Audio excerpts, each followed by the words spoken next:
Hello and greetings, Art History 1. I hope you're doing fantastically well.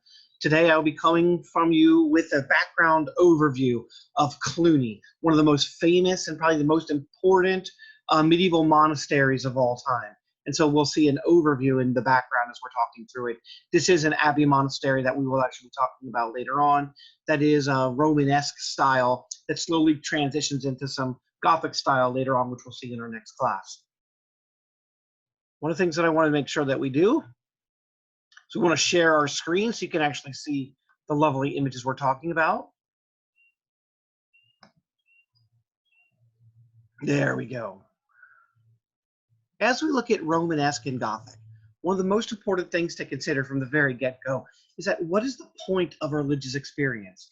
What is a religious experience designed to do in any capacity? What is it trying to get you to experience, to feel, to believe in terms of the human condition, but also connection with God or with the spiritual being?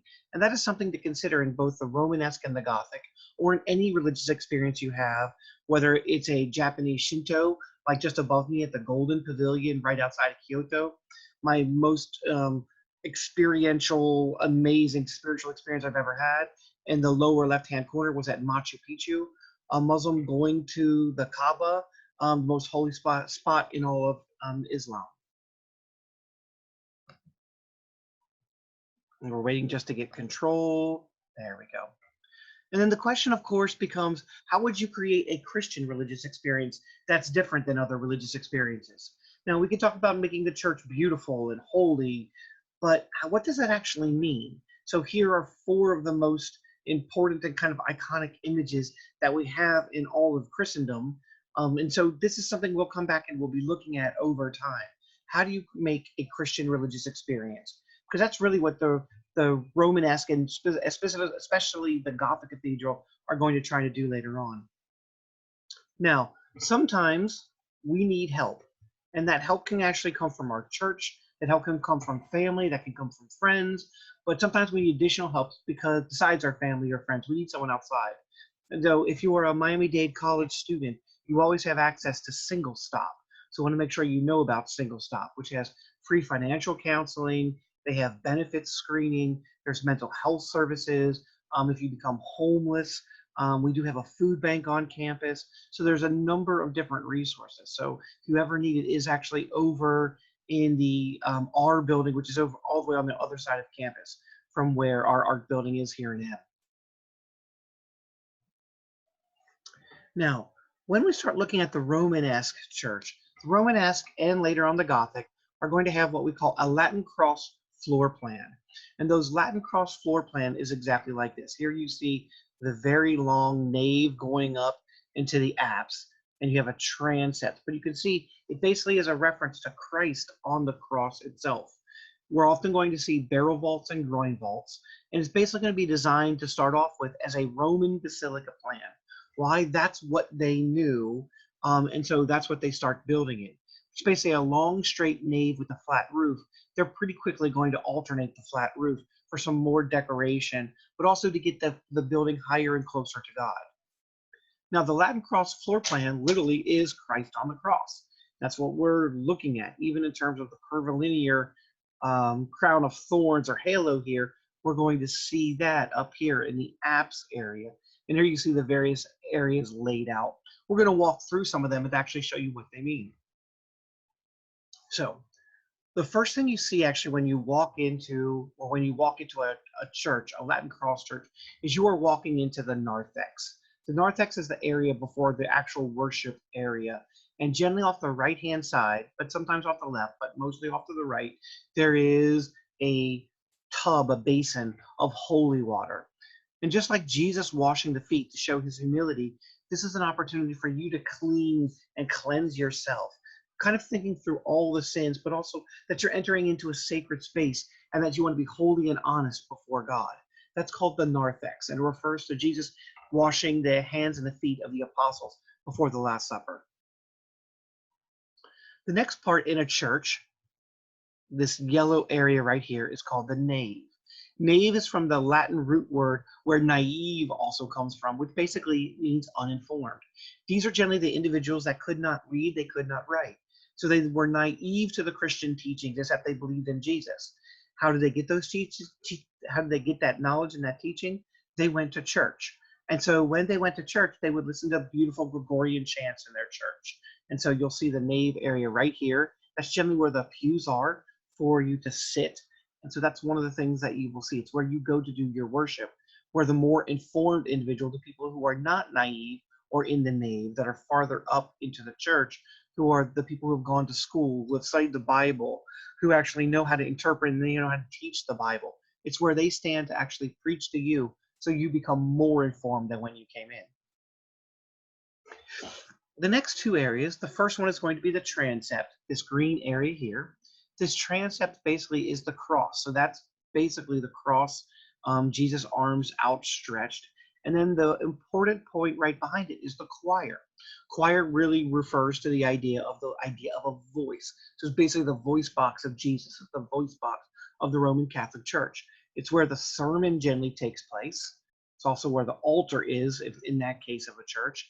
But it's also where the choir sings the beautiful hymns. And in early church, this with Gregorian chants, all of these were actually biblical teachings coming right out of the Bible. So it's the voice of the church.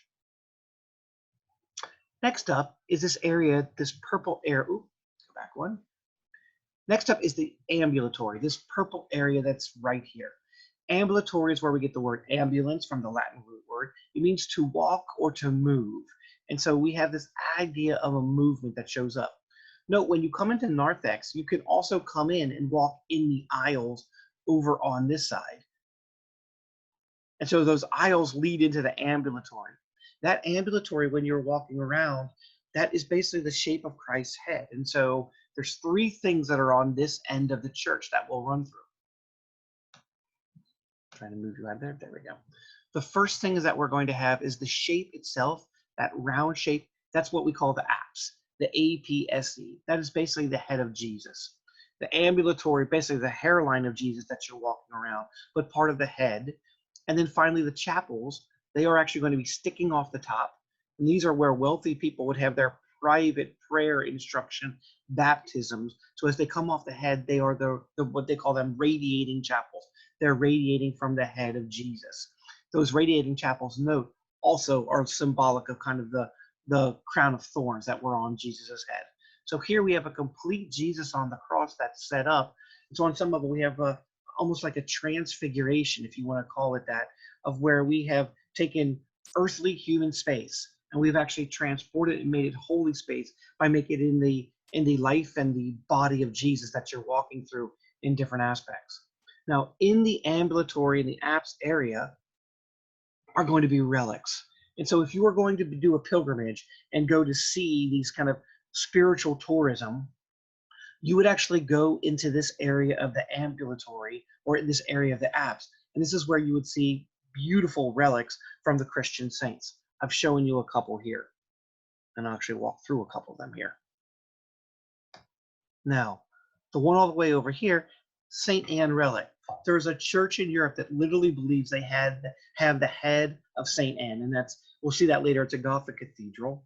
Beneath it is the Virgin's tunic, also from Chartres, a Gothic cathedral. But note, that is the tunic, the actual tunic they believe the Virgin Mary was wearing during the crucifixion in Jesus.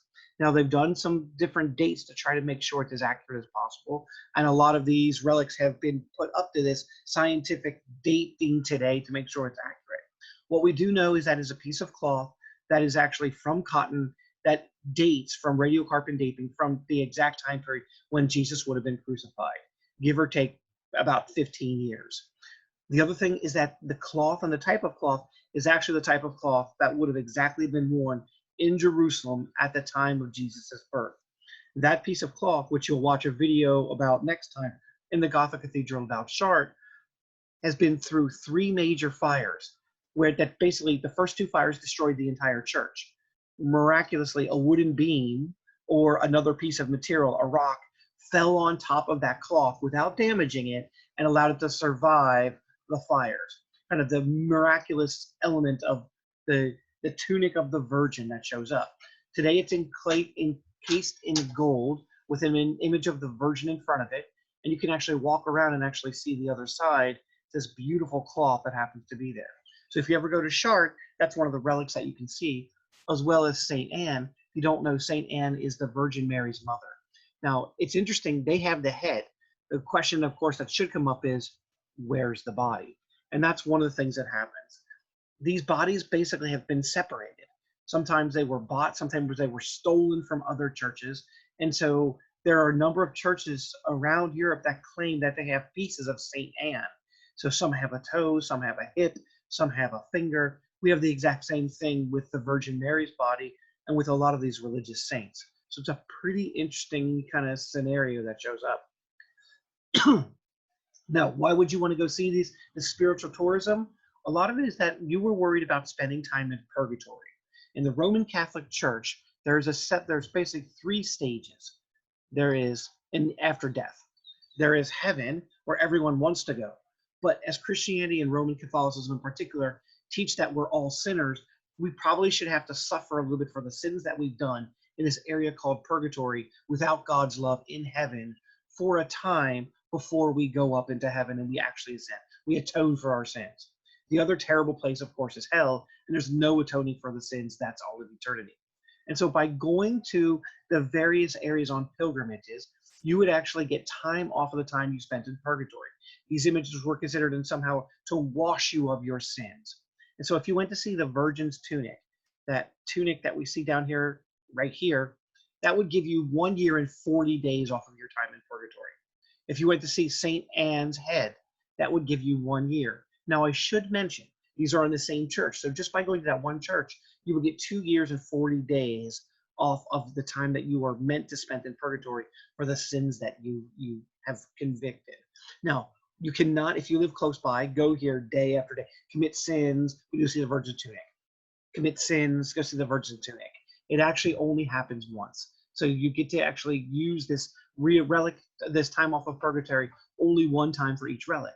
However, if you are wealthy, which a very small percentage of it is wealthy, about 3%, they're doing these pilgrimage trails both for fun as well as for time off of purgatory. You actually could afford to be a little bit more devious, a little bit more mischievous, because you could actually get time off of purgatory and make sure that you don't go to hell. The general average in stint, depending upon the person, is that somewhere underneath 100 years or under purgatory, if you've committed more sins than more than 100 years, generally you would go right to hell. And so the Virgin's tunic would give you 1 year and 40 days. St. Anne's head, seen here, 1 year. Certain churches have Virgin's fingers. That's 55 days per finger. The nail from the true cross, that's 1 year and 40 days. And there are a number of churches that claim to have nail from a true cross. So you could only see each one once, but if you went to all 8 churches, each one would give you 1 year and 40 days off. The spear of Longinus that was used to stab Jesus in the side, which is in the Vatican, that's 1 year and 40 days. The crown of thorns, days. Note the maximum is 1 year, 40 days. The wood, the original wood from JC's cross, 1 year, 40 days. The leg of St. Matthew, one of the gospel writers, is 60 days. And a bone from St. Paul is 55 days. So if you add those all up and subtract them off the sins that you've done, it gets you time out of purgatory, particularly for the rich that can afford to go out and do this on these large pilgrimage trails. Now, this is a terrible quality video, but I wanted to show you just the scandalous nature, even back there in the medieval world, about whether these relics were authentic or not.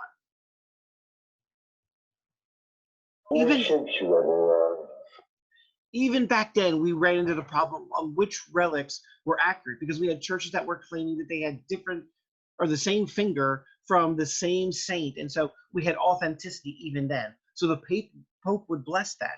Now, of course, there's no Christian religious teaching or biblical source about this. It really was a matter of increasing tourism to your local area. And I will tell you, even though I'm an atheist, when I went to Chartres Cathedral, I made a point that I wanted to see what they believed was the Virgin's tunic, because the historical evidence says it dates from that time period. So basically what we've looked at then is the Latin cross floor plan basically puts Christ on earth every day in every church in the world, from his experiences from washing the feet to the actual body of Jesus, which is the nave, to this nave area, walking around the aisles to the ambulatory, all the way up to where the relics are from the people that were touched by Jesus' lives, or where Jesus himself had direct experiences, whether that's the cross, the nail, or any of the miracles he may have performed. Now,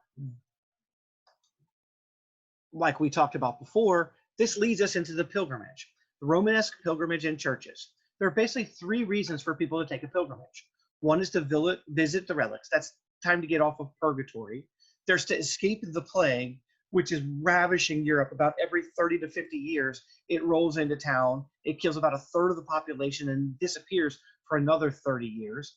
And it could be just fun. If you are wealthy, you kind of get bored in the immediate area. Imagine, most people in this time period never travel farther than 10 miles from their home. That's a day's walk. 10 miles, that's it. So they know Miami. If you're in Kendall, you know Miami, but you don't have any idea with Fort Lauderdale. If you were to walk to Disney World, which is 200 miles away, you would be like a rock star. You would come back and you would have tales of giant mice that talk and giant ducks that talk. And some of these strange features that show up because you were at Disney World, of course, you saw Mickey and Donald, and you bring back pictures, you would be considered kind of as a celebrity for how much you've traveled. And so the stories that get passed along are pretty unbelievable from different parts of the world. And people have to believe them because it's all they know. Within 10 miles, you probably know almost everyone. And if you don't know everyone, you definitely know their family names. So the question for us for Romanesque then, as we develop that Christian religious experience, is the following. What does Romanesque mean? And of course, it means in the Roman manner. That's all the esque part means. So what features would you expect to see in Romanesque architecture? This is the case. What do we think Romanesque architecture looks like? Well, if it's like Roman, we're going to see buttressing. We're probably going to see some Doric, some Ionic, some Corinthian column. Maybe the dome. Mathematical perfection, long-lasting and functional, and a lot of arches. And the truth is, we're going to see very few of these. We're going to see some round arches. Later on, as we move to Gothic, it's going to become a pointed Muslim arch. We're going to see some buttressing, these large, heavy masonry walls that help hold up the roof, particularly as we start to curve the roof in either a barrel vault or a groin vault. Doric, Ionic, and Corinthian columns we're basically not going to see anymore. They were considered too pagan, too before the Christians. And so they're going to invent a new type of column, same weight-bearing capacity, called a historiated capital, where they put on the capital, rather than just a simple Doric or in the Ionic with the volutes and the small head or the beautiful leaves and foliage from the Corinthian column, they're going to put on Christian stories from the Bible. From the dome, at least in France and Italy, we're going to lose all of that technology. Remember, the Byzantines in the Eastern European Empire are going to continue that on. But in the Western European Empire, where we're going to spend most of our time, we're not going to see any domes until much later on. They just didn't have the technology. And they're going to try to do mathematical perfection, long-lasting, functional as you can. Why? These buildings are incredibly expensive to put up. So if you look at the Romanesque church in the cutaway, as we see here, two different cutaway versions, you can see on the inside, there's very few windows. Note, the windows are in that nave area. They're way over here, and note how tiny they are in each capacity. That means it's going to be incredibly dark inside of a Romanesque church. It's going to be this massive fortress-type building that's going to be very dark. And depending on how well decorated, depends on what you believe in Christianity. There's two versions of Christianity that are going to develop. And so we're going to get two different styles of Romanesque church architecture. And the other thing is, how wealthy is the community you work in? If you work in a very wealthy community, if you're in a major city like Paris or London, perhaps your church gets gold and beautiful relics. Very rural towns are probably not going to have those. And if they do, they're going to be very small and then develop the tourist industry to bring people in from other parts of the world very quickly. One of the reasons why these buildings, such as this, are still so massive is because during the Romanesque period, the church is still where the people will retreat to. Churches and castles are where they retreat to protect their local citizenry against such barbarians as the Vikings, the Huns, the Goths, the Visigoths that would be coming in. So during the Romanesque, as I just mentioned, during Romanesque, the thickly massive walls were meant for protection. They were meant literally, and you can see here a castle versus a Romanesque cathedral, how thick, massive those walls are for protection of the population. We're not going to see this as a Gothic field.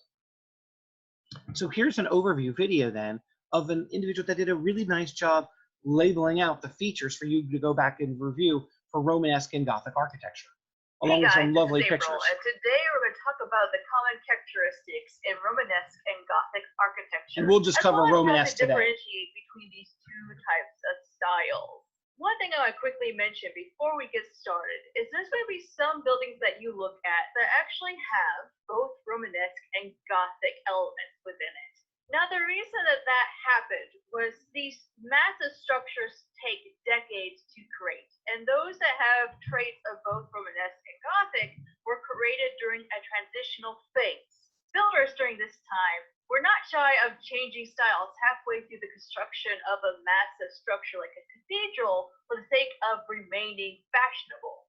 And most of the time, you'll have even more than 3 architectural styles within one structure. You might have Romanesque, Gothic, and Baroque in a single cathedral. All right, so let's go ahead and talk about Romanesque architecture. So one thing that becomes very popular during this time period is pilgrimages.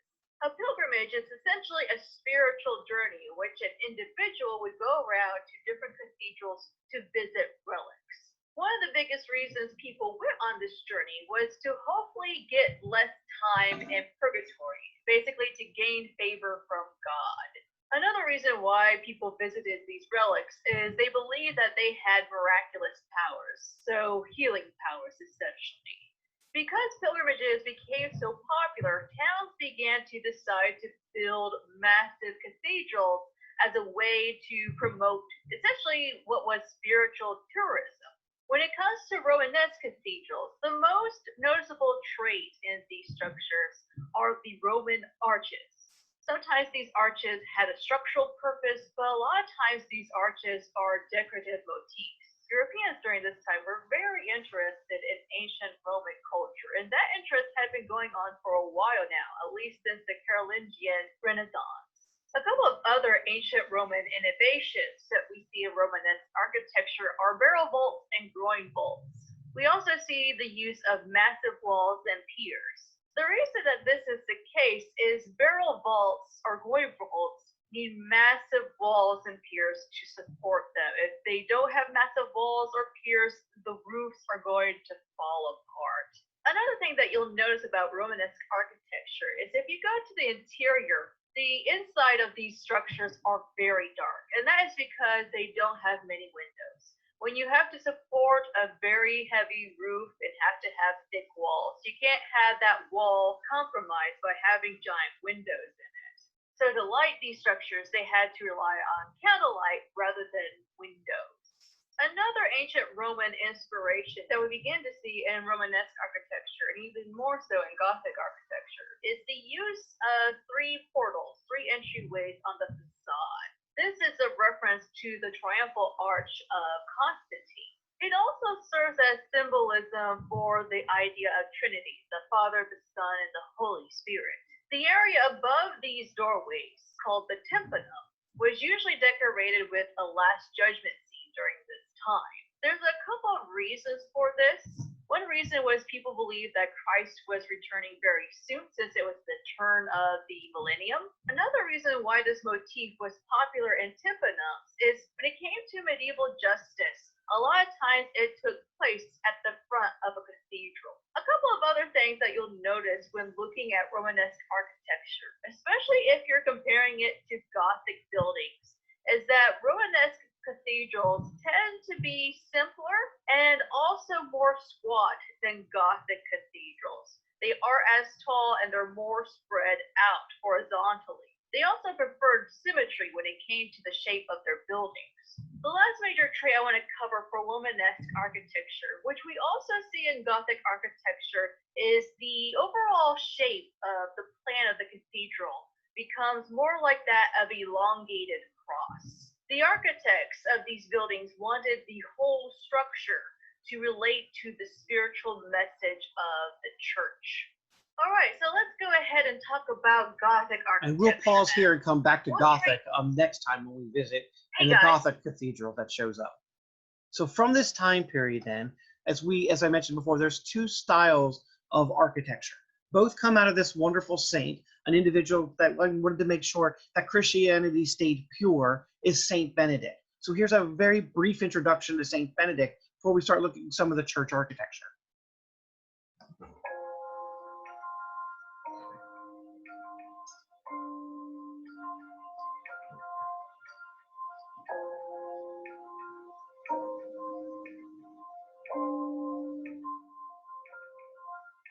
For 1,500 years, Benedictine monks have framed all of their lives, all of their being around a tiny set of guidelines, the rule.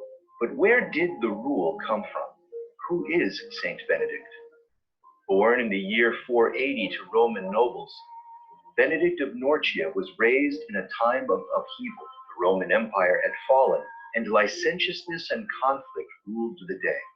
Disillusioned during his studies, he struck out from Rome, entering the wild, seeking solitude. In his youth, he had already performed miracles. The simple mending of a plate, a sign of greater things to come. Traveling alone to the east, traversing the Apennine Mountains, he came upon a cave at Subiaco. There he lived as a hermit, sustained only by the secret kindness of the monk, Saint Romanus, who lowered bread by a rope to Benedict's cliffside home. After battling temptation and the devil for 3 years in his mountain cave, a group of monks pleaded with him to lead their community. Over time, the monks grew to resent his radical way of life and sought to dispose of him by poisoning his wine. Upon blessing the wine, the glass shattered and the monk's treachery was revealed. Saint Benedict departed again to seek God alone in the wilderness. As time wore on, he sought to share his love of Christ with others, founding 12 monasteries, ultimately settling in Monte Cassino. He began writing a set of principles for his monks to live by, having the knowledge of a life seeking Christ. Thus was born the rule. At the base of Monte Cassino, Saint Benedict's twin sister, Saint Scholastica, established the first Benedictine community for women. At the age of 67, Saint Benedict was struck with a fever. Knowing his hour was approaching, he summoned monks to pray by his side, and on March 21st, 547, Saint Benedict died as his brothers raised his arms in one final prayer as he passed from this life. From this seed, Benedictine monasticism spread throughout Europe. As the barbarian invasions wreaked havoc, Benedictine monks set about tirelessly deciphering and copying texts, clinging to the Christian call as civilization evolved around them. Through their work and prayer, they retained a culture that, as the tumultuousness of society began to calm, would be planted once again and nourished by monastic roots. Today, Saint Benedict is hailed as the father of Western monasticism. He is the patron saint of Europe and the Holy Father of the Benedictine order.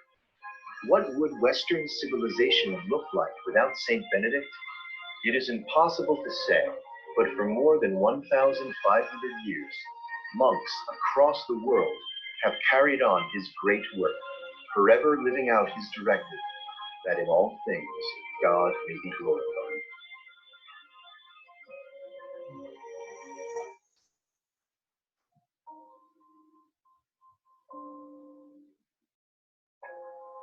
So when we look at Saint or Monk Benedict, one of the things we have to do is talk about his impact.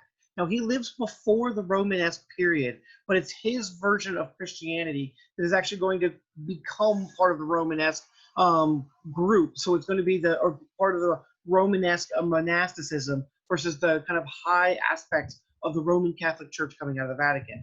And so here are some of his basic teachings that form that rule. He believes that idleness leads one to temptation and sin. So if one is just idle and sitting around and not doing anything, you get tempted to do things to make yourself more interesting, to make yourself more available, and you might do some things that are actually sinful. He said the cure for idleness then was work study.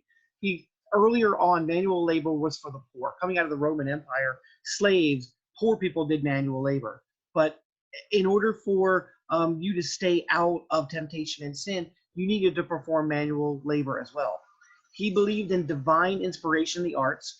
And so these two different competing forces, this art aspect and this divine, are going to lead us to two different versions of Romanesque Christianity and churches. So the Cluniac are very much going to take in the divine inspiration of the arts. They're going to make their arts incredibly beautiful, filled with art, and the monks are going to live in a very art-filled environment.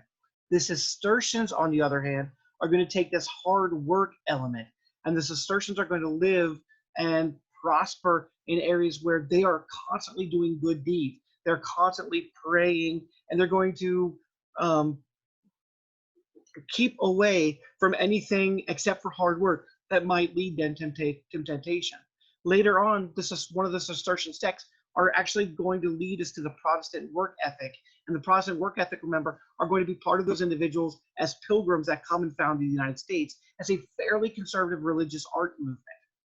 So the medieval farming calendar then even shows this, based on these came out after St. Benedict lived, basically shows that the farm work and the hard work is close to God, right? God created the earth. You are actually farming something from the earth that God has given us, and therefore staying away from temptation is godly, is holy.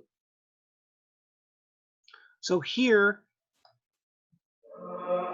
is the Cluny, which are basically the Cluniac version, and you'll see how well decorated how their monks live as one aspect of St. Benedict's life, promoting art to understand the divine. The abbey was founded in 910 AD on a hunting preserve. So you can see how beautiful it is. Adhering strictly to the rule of St. Benedict, the order was unusual in its focus on prayer rather than physical labor. As the order and the abbey grew between the 10th and 12th centuries, it had a profound influence on the architecture of Western Europe. Soaring 656 feet into the sky, its Romanesque church was the largest Christian building. So for a brief moment, this becomes the tallest building on earth, and its passing the Great Pyramids at Giza. At its height, Cluny Abbey was the greatest monastic order in the Western world, acclaimed as the light of the world by Pope Urban II. Urban II is one of 4 Cluny abbots who became popes, and another is famous in history as Cardinal Richelieu. By the 12th century, the 10,000 monks who called Cluny Abbey home lived a life far different from what we think of as monastic asceticism. They wore silk and linen clothing, dined on wine, cheese, and roasted meat, celebrated Mass with gold and silver goblets encrusted with gems, and surrounded themselves with fine art and mosaics. Eventually, however, the abbey overextended itself financially. In 1562, Huguenots attacked, destroying many of the books. So this would be during the Roman or during the Renaissance period, along with the destruction of much of the building complex. When you visit the ruins of Cluny Abbey with vantage, you can imagine its remarkable beauty from the ruins that remain. View masterful Romanesque sculptures. That's a historiated capital. Stroll the abbey's lovely gardens, and gain an appreciation from your vantage guide for the abbey's importance to France and to the. And so what shows up within the Cluniac order then is this belief that when you walk into church, not only are you walking on Christ's body, but you are actually walking into heaven itself. And so it was meant to be beautiful with gold and beautiful. It was meant to encourage people to come in to feel like you were actually in heaven. Remember, because your houses are made out of wood, and if you're very poor, you're using animal poop and animal excrement as part of the lining in these colder climates in Northern Europe. And so it's a very fairly unpleasant life in the medieval, particularly in the early medieval world, till we develop the guild system that raises the middle class. So the philosophy then that we see in a Cluniac is church is heaven on earth. It encourages daily attendance. They want you there every day of the week.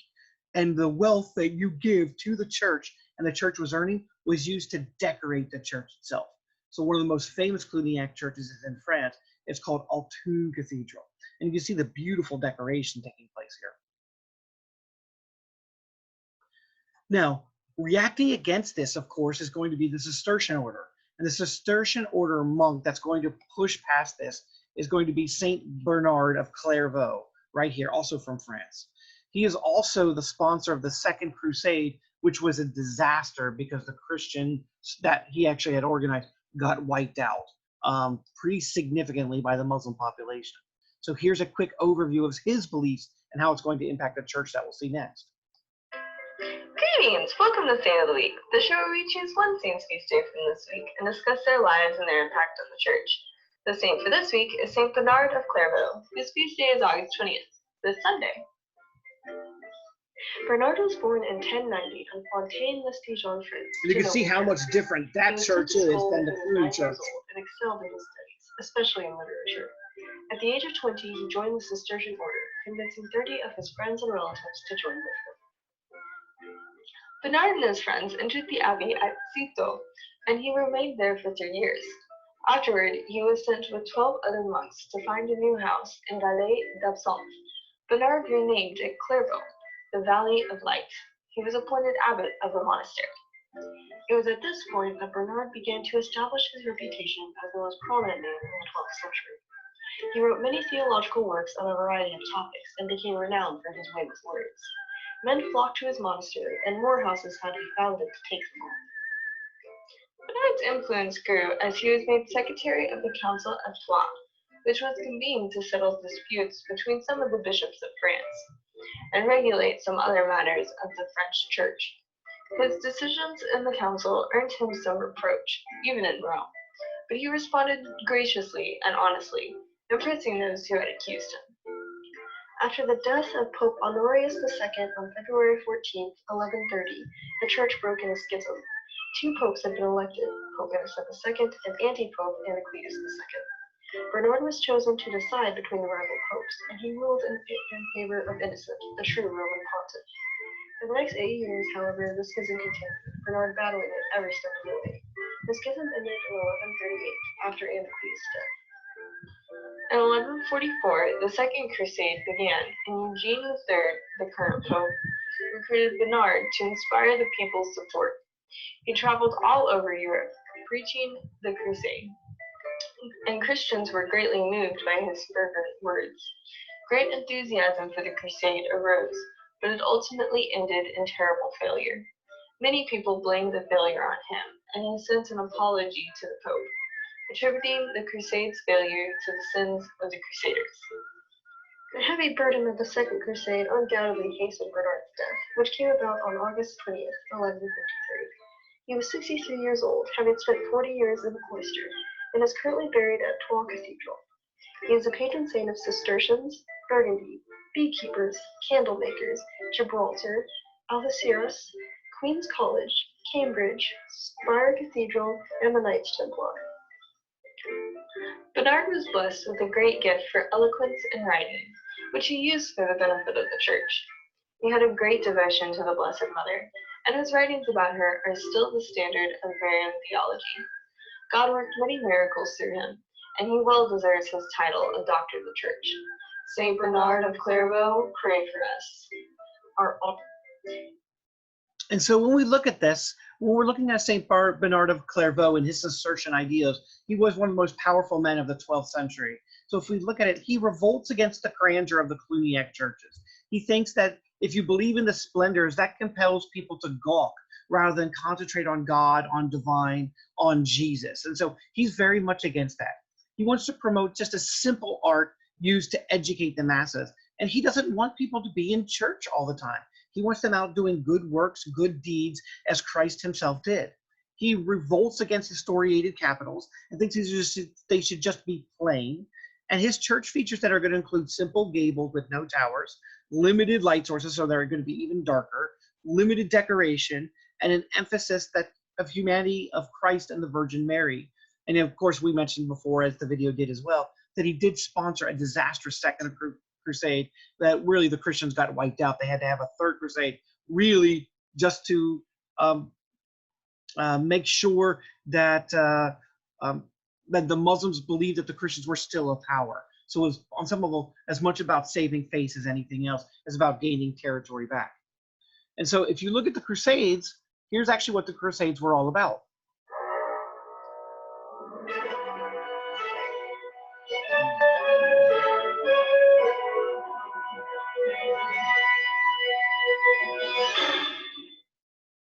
The Crusades were military campaigns waged by Western European Christians during the Middle Ages for the defense and expansion of Christendom. What made a crusade distinct was that warriors involved in the fighting received spiritual merit, usually a plenary indulgence granted by the Pope. A crusade was considered by Western European Christians to be a holy act, an act of sacrifice and piety for the love of Christ. 4 centuries before the beginning of the Crusades, the first Muslim armies swept out of Arabia to conquer Palestine, Syria, Mesopotamia, Egypt, North Africa, and Spain, some 2/3 All the areas that the world. former Romans Between had the owned. 7th and 11th centuries, Christians fought wars against Muslims to prevent them from making further conquests into Christian territory, or to reconquer what had already been captured. In Spain, Christian kingdoms waged wars to recapture their homeland from the Arabs, while the Byzantine Empire in the east was engaged in centuries of war with the Muslims for control of Anatolia and other regions. In the 11th century, the Seljuk Turks, recent converts to Islam, swept through Syria and Palestine. In 1071, they defeated the Byzantines at the Battle of Manzikert, conquering almost all of Anatolia.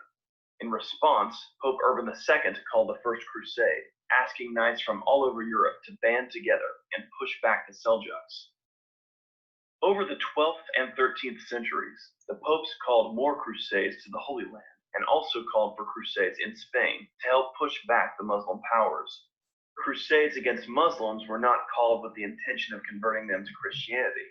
Rather, they were called to regain control of territory that had been previously Christian but had fallen to Muslim armies. Jerusalem had been conquered by the Muslims in 637 and was considered particularly important to Western Christians since it was the site of Christ's crucifixion. Indeed, Jerusalem was revered as the holiest site in the Christian cosmos, and it was particularly important to Western Europeans that it be brought again under Christian rule. When in the 11th century, news arrived that Christian pilgrims traveling to Jerusalem were being harassed and killed by the Seljuk Turks, this fact alone inspired many knights to join the First Crusade. Although the Crusades were called to reclaim lands, greed was not a primary motivation. Professor Jonathan Riley Smith, the world's foremost expert on Crusades history, has proven that crusading was incredibly dangerous and expensive, and that virtually none of the knights who went could expect to gain wealth. Indeed, they often bankrupted themselves crusading. The primary motivation for crusading was spiritual, with the knights joining because they believed that they were doing God's work by fighting to protect Christian pilgrims and to reclaim holy sites like Jerusalem, and that involving themselves in a crusade would win them spiritual merit. The Crusades to the Holy Land saw many failures but also many successes. The First Crusade and the Third Crusade, for example, were both very successful, though ultimately later, at the close of the 13th century, the last Crusader holdings in Syria and Palestine would be captured by the Muslim Mamluk Empire. However, the Crusades in Spain achieved lasting victory, with the whole of Spain being ultimately recaptured by the Note Christians. 1492. Later crusades would also be called against the Ottoman Turks, such as the Crusade of Lepanto in 1571. And this is well into the Renaissance, If you the want to beginning of learn the more Baroque about period. crusades, subscribe to this channel, Real Crusades History. We present regular videos and podcasts on the Crusades. And so as we look through it, now that we've seen the two different features of Cluniac versus Cistercian, here's Notre Dame Cathedral, Notre Dame in Fontenay, which is a Cistercian. The philosophy here for Cistercian church then is church is basically a local meeting place. The wealth and the time was meant to use to help the poor, not to decorate, not to make you think you're looking at heaven and walking into heaven. In fact, they didn't want you in church all that much. A few times a week actually to hear the sermon that specifically dealt with Cistercian ideas of Christian charity and help, but then they want you out actually doing Christian charity and help. So we had the Cluniac style, which is all about wealth and grandeur and heaven here on earth, and come in and donate money. We're going to create, you're going to behave because you're going to be in this environment more than you would be at home. And so we're going to kind of create this. The Cistercian model is that get busy, go out, help the poor, let's do charity work, come to church so we can give you the message and talk to you about the Cistercian ideas of Christian charity and who Jesus actually was, but then let's go out in the community and work together. Two radically different opponent ways of thinking about the world, but at the same time, both are Christian and based within the Christian biblical teachings that show up. And so what features of Romanesque do you see in this church? And I'll let you answer that. So if you compare and contrast the Cluniac on the left versus the Cistercian church on the right, and that's Autun again, which we saw before by Saint Benedict, and Notre Dame Cistercian, which is kind of a combination of Saint Benedict and Saint Bernard from the two different combinations. What are the similarities and differences between the two?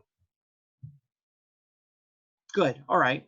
So the Autun Cluniac Cathedral, highly decorated. There's even pews, a little bit more light, higher emphasis getting closer to God. It's a much more beautiful, welcoming, inviting kind of environment. The Cistercian then, okay, it's a little bit darker, even though you have a larger window because we're much closer. You can see it's much smaller. There's much less decoration, particularly in the area up here for the altar. This is the nave area. This is the nave area here. So the nave, note, there's not even any permanent pews. So maybe you have chairs that are set up, but otherwise you're going to be sitting on the floor. And that is true in some monk environments where you actually pray on the floor from the Cistercian. And so what do you think? Does Cluniac or Cistercian churches dominate today? Clearly Cluniac. As we saw at the first slide where I said some of the most important artworks in the Christian world, I mean, they're gorgeous. So this is the Sistine Chapel by Michelangelo here and here. This is actually the Vatican itself. Note the Vatican, it's dripping with gold. The Vatican is so bright when you walk in, you almost got to wear shades. Cluniac dominates so much of church architecture today that we call non-Cluniac style churches monasteries or regional churches. And we call Cluniac churches churches or cathedrals. That's how much it's actually going to dominate. On the outside of the Romanesque cathedral, which the video mentioned, there's generally a last judgment. The last judgment, very important because a lot of tribunals and a lot of court orders were actually carried out or punishments right outside the church. So it's a great place for the last judgment. The video also mentions that at this time period, we're right about the turn of the millennium. At the turn of the millennium, people were worried that this would be the end-all, be-all, and that Christ would come down a second time in order to evaluate all of us and send the evildoers to hell and to raise the good and the individuals that had lived a good life to heaven for all of eternity. So these things actually very much are on the medieval mindset during the Romanesque period. You'll also notice here that borrowing from ancient Egypt, we do have the weighing of sinners. We have these monstrous figures, the hell beneath, starting to be punished with heads plucked off by random kind of rabid hands, and then the heavenly actually all being carried up on this side. And so here we have the angel boosts righteous in the heavenly city. Here you can actually see angels boosting one another up. There's an angel giving a hand. In Latin is above, the warning says, may these images terrify all who have not followed God's word on earth. It was a warning. If you look at the right hand, I want to move this out of the way again. There we go. If you look at the right hand, it's the good hand. So that's where the good individuals are here. So Jesus' right hand, this is the good, the people that are going to go into heaven right here. The left hand in Latin is sinistere, which means evil. It's where we get the word sinister. So you can know these are the people being punished over here. The devil punishes sinners into dragon hell mouth. They're all being pushed in this awful dragon hell mouth. And here we have the weighing of souls. So that's what we see in the last judgments that show up. The other things that actually show up in terms of beautiful imagery that shows up are these sculptures which are at the top of capitals. Remember, we can't use the columns of the Doric or the Ionic, the Corinthian. They were all done by pagans, and these are Christian churches. So we need a new way of looking at it. So what we're going to do is at the very top of our column, we're going to put a capital that is a Christian story. So in this case, you see Jesus' family fleeing. That's also from Autun Cathedral. And you can see in a church, you would have an entire series of each of these columns then having a particular story. So here's St. Vincent, here's the flight of Simon Magnus, Samson and Lion. Some of these you may know, some of these you may not know, because each church got to choose their own sculptural repertoire for what they wanted their local population to understand, to think, and how they wanted to teach the Christian message. So each of them is individualized for the local community. One of my favorite images of a historiated capital is this one. This is Magi Asleep by the artist, the most famous medieval sculptor by Gislebertis from Autun Cathedral. And you'll note you have the three wise men here. A couple things that are odd. Remember the beautiful Roman art that we had that was perfect or nearly perfect with idealism, with Augustus of Prima Porta from the Greeks leading, or from the Romans, coming out of Spear Bearer, coming out of Lacauna. So just these beautiful moving sculptures with muscle and sinew and beauty and emotion. And look how simple it's become because we've lost all that power to be able to do that in stonework. So here we have the three magi basically spooning, sharing a bed and a blanket. And note, one of them's awake because the angel is just barely poking, saying it's time to go. And note, the angel points up. And when the angel points up, note, she misses the star. That's supposed to be the star that the three wise men are finding to find Jesus. She actually, if you draw her hand out here, which I will do with my cursor, if you draw the hand out, note, it misses it. It goes right past it, which I think is a cute little feature in a historiated capital. The most famous work by Jesus Libertes is this. This is the Temptation of Eve. And what is the message of this artwork? Remember, the message is the subject and how the subject is depicted. So why have Eve depicted down like this, almost whispering something? Hand behind her reaching back. And so on some level, she's trying to tempt Adam. Hey, Adam, look what I got. Talking about the fruit that she's not supposed to have, that fruit tree, potentially an apple, probably really a pomegranate in real biblical scripture. Look what I got. But basically, it's her tempting Adam with both sex, but also with the fruit, really the fruit of her sexuality. And note, her private area was covered, right? She's allowed to be naked in many cases because she's Adam and Eve. There's no clothes, there's no sin because they haven't eaten of the apple yet. And so don't think the modern day references that we have that refer to female and male genitalia are any different than what they had many years ago. No, for a reason, and for a particular reason, her private area is not covered by a tree, but rather by a bush, talking about her pubic hair and the reference that we still have to pubic hair today. Now, these historiated capitals, a couple things that show up.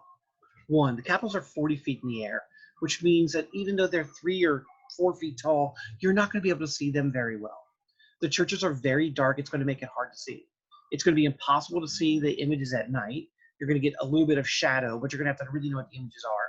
And you kind of almost need to know the stories beforehand. And that's why you would go to church. They would point and use these, literally, oh, let me tell you about the story of Adam and Eve. And they would point to the story of Adam and Eve wherever it was on the church. Now, they have an illiteracy rate of 97%.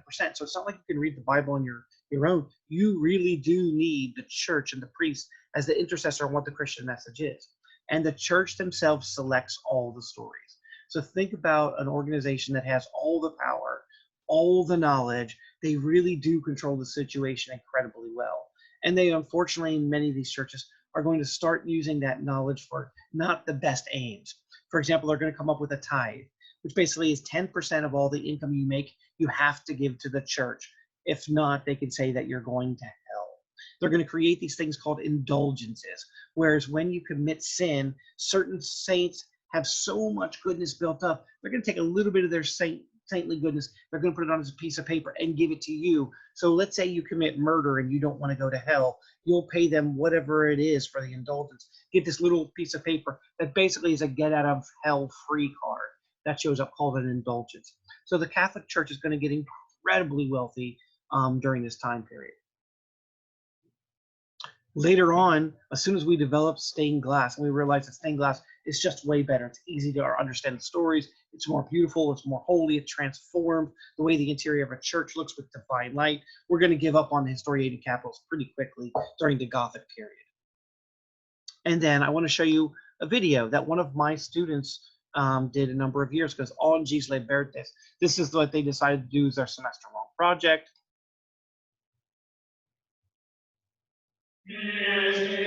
Talking about what a great artist, because there's so little information about him. It was a pleasant day in Autun, the day that saw the final farewell of the medieval period's greatest sculptor, Gilles Libertes. The music that would have accompanied his burial, the day of wrath, was an epitome of his work.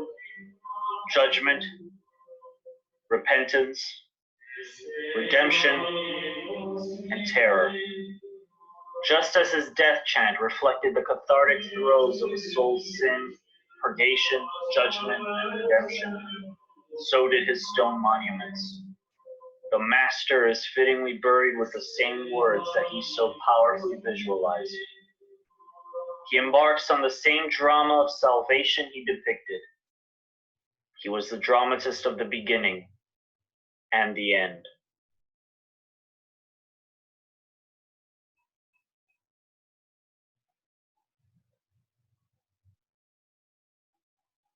The stage upon which Gislibertus' dramas of purge and redemption would take place was the Cathedral of Saint-Lazare, Saint Lazarus.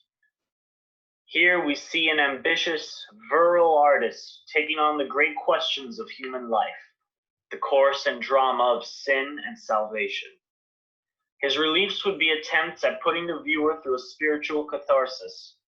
Showing the effects of sin would drive the viewer to purge it and surrender unto God. But where to begin?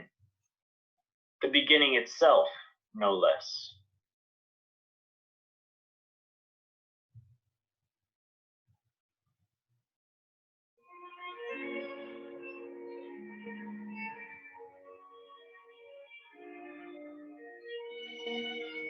Gislibertus' journey of salvation begins with a sculpture of Eve, and the fall of man to sin is the beginning of the Gislibertan journey.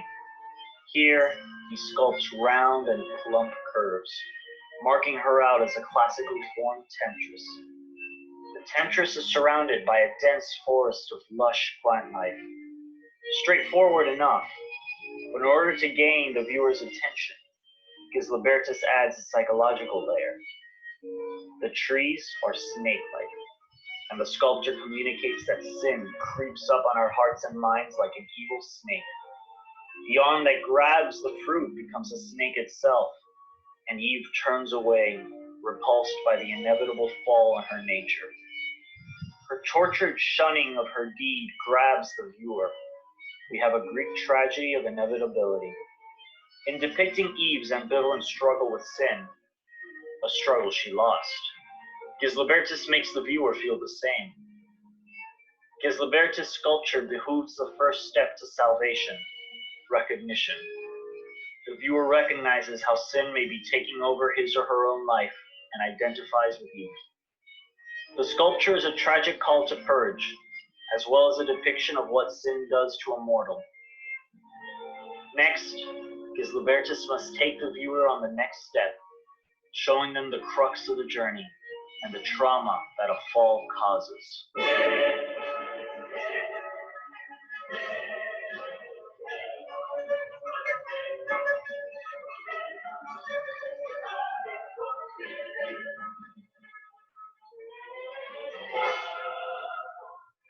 Standing on the tympanum of Saint Lazare, the climax of salvation's journey is reached. Judgment. After recognizing inner sin and its degenerating effects, the viewer is now confronted with the fork in the path. Purge that sin and be blessed, or cling to it and be damned. The link with Eve is almost obvious. The archivolts reflect the shrubbery of Eve's garden. The fall of man leads to God's judgment. In a further attempt to have the viewer identify personally with the imagery, Gislibertus places emphasis on the human experience of the momentous decisions. Christ's arms divert attention to either side. The sculptor is inviting us to place ourselves among the rest of humanity on that terrible day. Humans are shown slumped and terrified, coming into contact with both contorted demons and graceful angels. The former are personifications of the sin that results in death, the latter, the grace of redemption. While the damned, those who refuse to purge their sin, are shown suffering. Those who did undergo the purge are rejoicing. This humanity-centered dichotomy further emphasizes the call to purge. In the images of the redeemed, the next step of salvation's journey comes in, the surrender unto God. After recognizing and purging sin, we are given the award, peace. Nestled into a building that resembles a cathedral, the redeemed are granted life everlasting. Here, the sculptor shows the fruit of purge and surrender, as opposed to the fruit of sin in Eve. The viewer is given a satisfying incentive for sloughing off their sin. The path of grace is shown. But it is not enough to simply show the happy ending of the cataclysm. The artist must warn of the opposite, more violent end.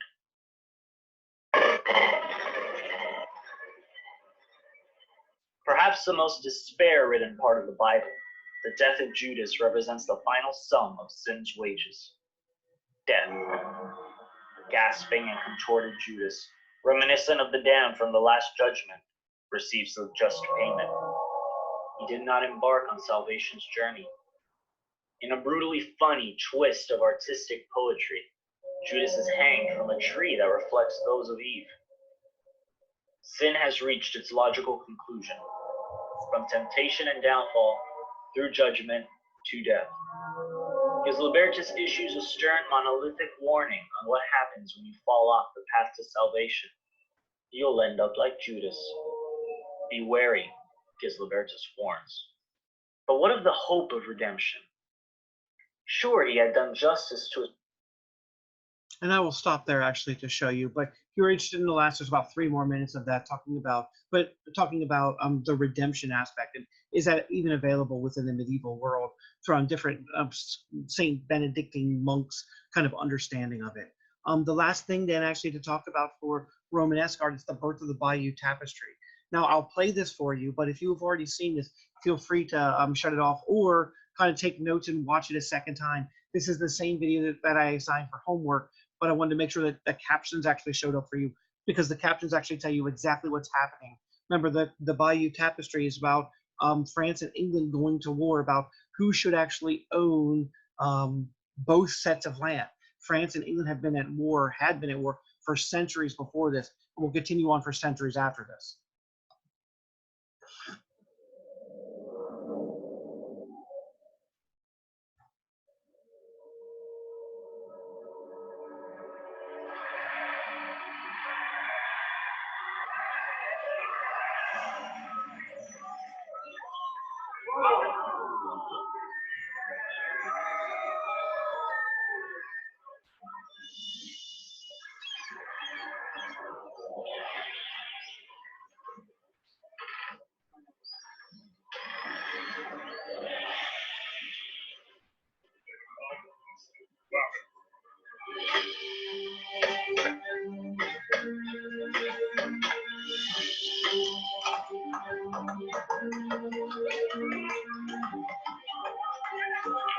And one of the things I should have you consider while you're watching is that, remember, this is one of the only and few artworks that we have from women in the entire early history of art, because women weren't seen as artists, but as craftspeople.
So one of the things actually I mentioned, to make sure that you could hear over kind of the narration and over the music before, is that make sure that you understand that this is one of the most important artworks because it actually shows what women can do. These women were working in a scriptorium. The scriptorium is really basically a weaving facility. And so they would make the vestments that people would wear that were the priests before they give their sermons. But they were also doing large-scale historical dramas. And this is the most famous one that actually survived, with really thousands or hundreds of thousands of knots to tell actually the story. There were at least 100 or more women that were working on this particular project from Bayeux Cathedral in northern France, where if you still go today, you can actually see a 200-foot scroll actually lines the entire wall at about 18 inches tall. So you can actually see the entire thing. Now, before we leave, the last thing to consider is consider this as we move towards into the Gothic period in the next time. The Romanesque is really a transitionary pace between, or period, between the Dark Ages and everything that the Dark Ages had lost from the Roman, and trying to reinvent some of those aspects to move us to a more classical, more organized, more wonderful world. At the very beginning of this course, I said that art is actually one of the more difficult things to understand, because in order to truly understand art, you have to know a little about the economics, the politics, the social classes, the religion, and really this does a very good job in showing us that transition between two different time periods as we move into the Gothic world. So think about all those different elements as we move forward and how difficult art really is as a context. I hope everything is well. Have a wonderful day. I will stop my share now and say goodbye.